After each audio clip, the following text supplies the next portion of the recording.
Ak som na update modelingových polaroidov do Bratislavy.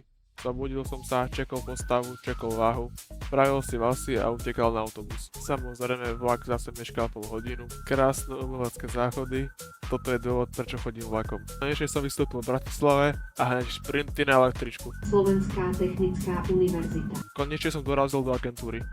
Najskôr fotenie a chôdza, potom underwear, ale to ti neukážem, lebo sa hanbím.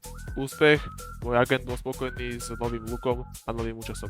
Hneď som si pleskol do nút, celý šťastný, lebo som 24 hodín nič nedul a nepil. Potom ktorá som v parku musel byť a rozhodol som sa ísť pol hodinu peši do Pizza Hutu, lebo sa mi nechcelo čakať pol hodinu na pizzu. Pozri sa na to, tú pizzu som tam úplne roztrhal. Späť na električku, ktorá bola úplne prázdna, konečne po obživení sa mi aj žily navreli. Vo vlaku unavený po dlhom dni ťažkej práce. Nakoniec som počkal na odvoz a šiel domov. Vidíme sa na budúce. Čau.